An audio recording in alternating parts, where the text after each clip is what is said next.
So here is the story. 3 weeks ago we had a lovely sunny day, and I decided that it was a good idea to get the tables and chairs out from our garage into the garden, because I thought spring was here. And ever since it's been pouring down with rain, cold. I had to scrape the ice off my car a couple of days ago. And You're welcome, everyone. Sorry about that, everybody. Yeah, his fault. Anyway, today is a beautiful day and over 20 degrees. It looks like spring has finally arrived. So we decided to make a nice springy dish using some broad beans from our garden. Last summer's garden. Yes, last summer garden that Mrs. Farmer Julie has grown in the garden, and I will be adding a few peas as well. Those are our peas from the supermarket. These are Petit Pois, in fact. Petit Pois. These are frozen, by the way, and I'm finding that to remove the skin from frozen broad beans is much easier than the fresh one.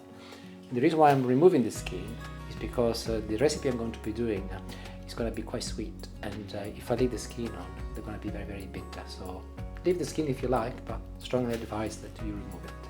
And Julie liked the skin, so there you go, Julie. Help Yeah, yourself. no, I just pointed out that that's where all the goodness is, but never mind. Got all that wasted. To go in my compost bin. I've got a little red onion here. You can use also a white onion, but make sure that if you do use an onion, you do not use a very big one. You can also use a shallot, by the way, or no onion at all. Shallot? Shallot. Or shallot. Or no onion at all. I was close. Do not use shallot. It's a name, it's a funny thing. It's shallot and shallot. Yes, shallot, okay. You can use a shallot.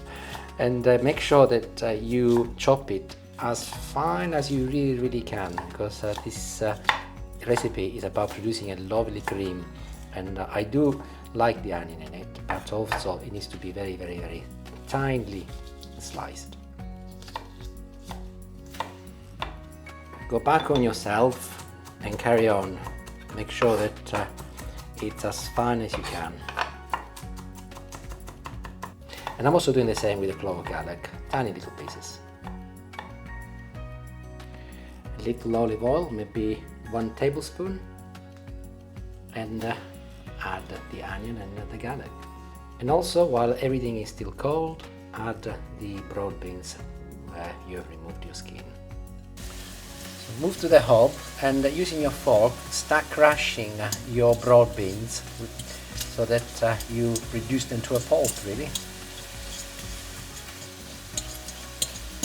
Very quick recipe, so pasta will go in straight away, and I'm using something called trofei, which I have to be honest, I never heard about it in Italy, but if you wanted to buy, it's called trofei, Trofei. I'll write it down on the description so you can Show try us a it little as one, well. Dom. Have you got any out? No? Yes. Very sweet. Here. It looks like a very tiny little bussiata, which is what I cooked the other day. Little spiral pasta. And most probably that's what it is, but very small. You'll find it in some specialized supermarkets, one beginning with the L. I cannot tell you what it is, but you will work it out. And I'm going to be pinching some of my water from the pasta and add it to the broad beans. This is nice and starchy, and it will make my broad beans nice and creamy.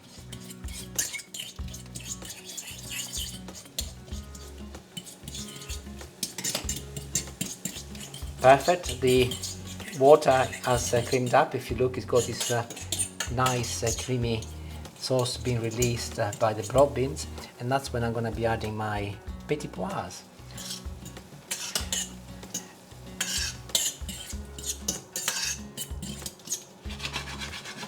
You could do this recipe just with peas if you wanted, or just with broad beans. I thought that mixing the two together today would be quite a nice combo. And we're there. The pasta is done, and I'm going to move it straight into my peas and broad beans, and make sure that you carry a little bit of your pasta water as well.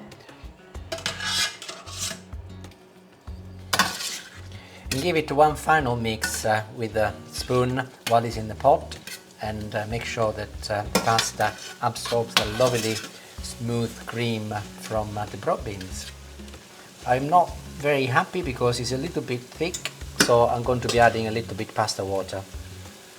So when you drain the pasta, keep some back. You happy? And if you look, see, you got a nice creamy sauce. That is what you're looking for, and obviously the pasta is to be cooked. Moving on to the final touches, so I've got some Parmesan cheese which I've already grated, and I'm going to be adding this now at the end. Do not add it while you're cooking, otherwise it will get stuck to your pan and it will be a problem. And mix it all together. You want the Parmesan to marry with the pasta, not with the pan. And one very almost final touch, I've got some mint. This is a normal mint on my hand at the moment. No, that's the peppermint. Is it peppermint? Peppermint. Peppermint. Oh, okay. no, I lied. Sorry, pineapple mint. Pineapple mint, the two. I knew what I meant. Mrs. Farmer grows in a garden, in our garden, and that's this the is normal pineapple. Alright, it's the other way around. Make up your mind. So we got pineapple mint and normal mint. You can use also fennel if you like, but being a springy sort of dish, we decided to go for mint. And one very last drop of olive oil. That is always the norm. And look at that, isn't that lovely? Well, now everybody, he's going to make us eat outside because it's been such a lovely day. He's determined we're going to eat outside. Absolutely. So I've got my coat on. Absolutely.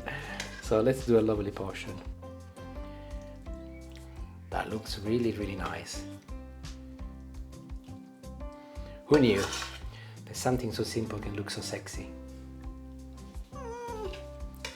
About sexy. Lovely. And I cannot help with my signature. I do have to have a little basil. Obviously. Looks lovely. And here it is, to formally open the spring in England. We have got a lovely summer dish, which is broad beans and Petit Pois peas, and I'm going to test it.